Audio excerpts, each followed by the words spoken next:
Assalamualaikum warahmatullahi wabarakatuh, dan salam sejahtera bagi semuanya. Pada pertemuan kali ini, Ibu akan menjelaskan tentang materi sistem pembayaran. Pada pertemuan sebelumnya, kita pernah membahas tentang Bank Indonesia, yang mana Bank Indonesia mempunyai 3 tugas. Yang pertama adalah menetapkan dan melaksanakan kebijakan moneter. Yang kedua, mengatur dan menjaga kelancaran sistem pembayaran. Yang ketiga, mengatur dan mengawasi bank. Nah, fokus kita pada pertemuan kali ini, kita akan belajar tentang tugas Bank Indonesia yang kedua, yaitu mengatur dan menjaga kelancaran sistem pembayaran.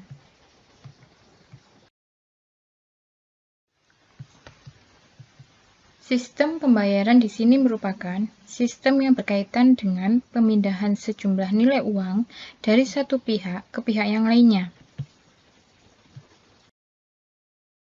Menjaga kelancaran sistem pembayaran, Bank Indonesia mengacu pada 4 prinsip kebijakan sistem pembayaran.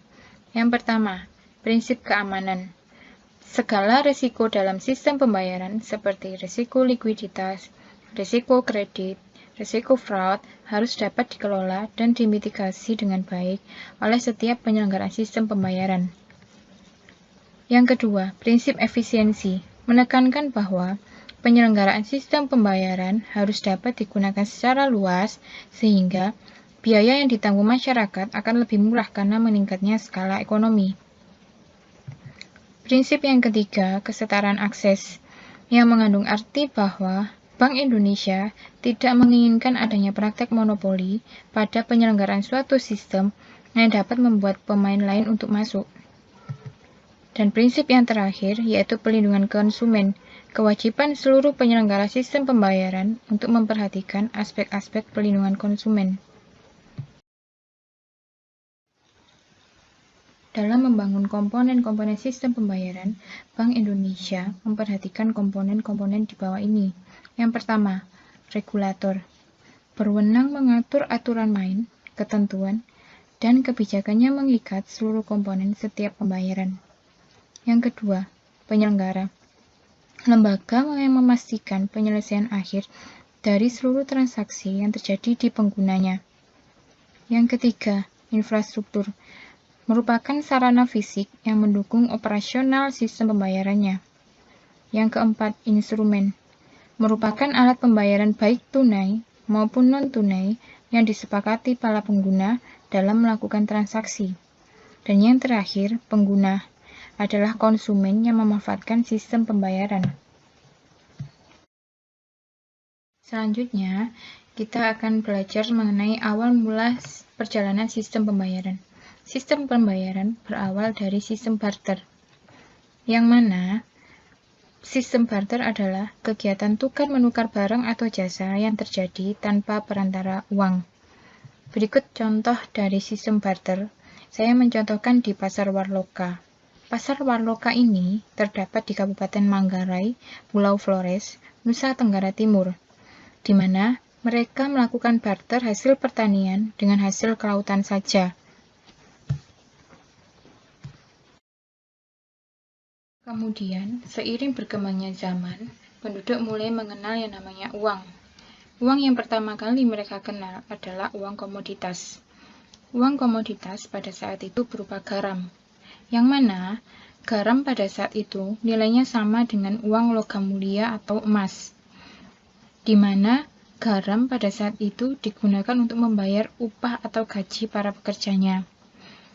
Uang komoditas ini digunakan sekitar 100 tahunan yang lalu pada saat sejak zaman prasejarah.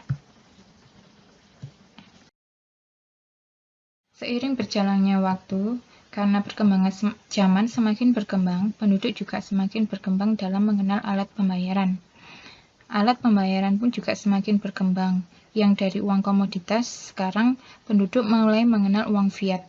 Uang fiat merupakan sistem pembayaran secara tunai, di mana penduduk membeli barang dengan membayarnya secara uang tunai. Bisa dilihat di contoh gambar tersebut.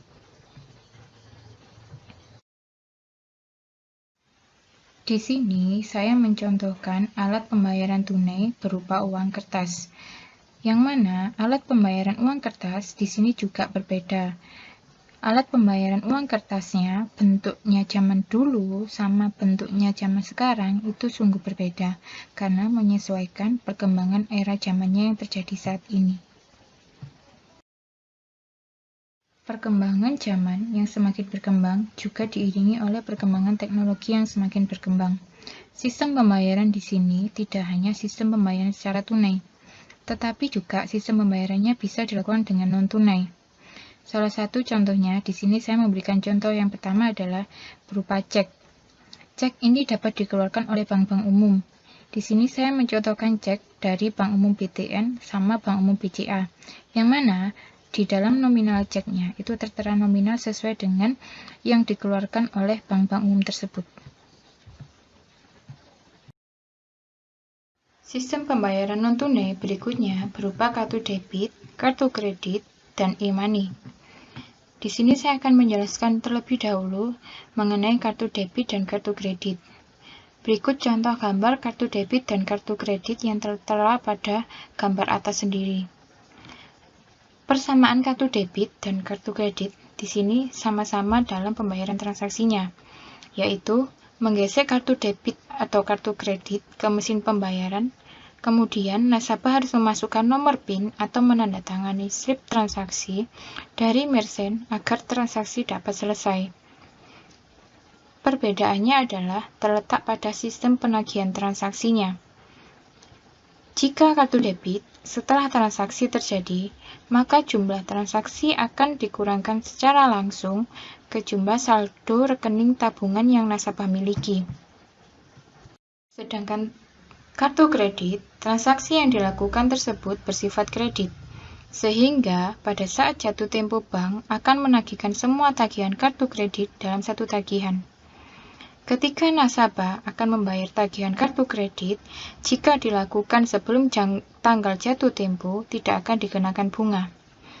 Jika nasabah membayarnya sampai menunggak, maka bunga akan dikenakan. Berikutnya adalah e-money, uang elektronik, yang beredar di Indonesia pun juga beragam.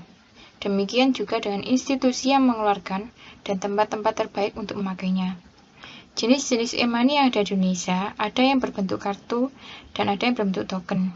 Di sini saya hanya menjelaskan yang berbentuk kartu. Di sini ada contoh e-money berbentuk kartu, yang mana terdiri dari kartu prabayar dan kartu yang diterbitkan oleh institusi perbankan tersebut.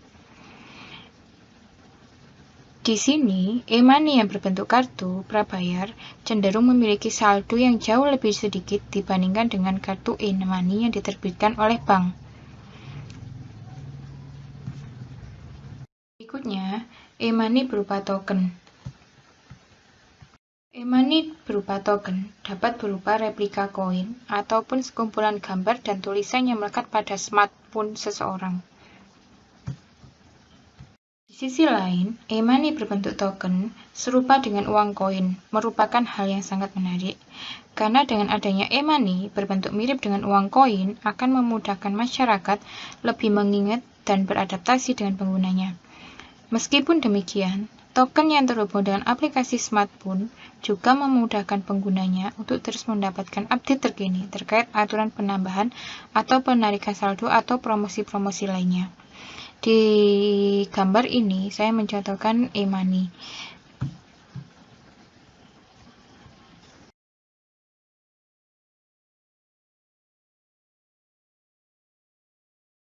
Sekian penjelasan dari saya tentang materi sistem pembayaran hari ini, dan terima kasih. Semoga materi hari ini bermanfaat untuk kalian semua ke depannya. Wassalamualaikum warahmatullahi wabarakatuh.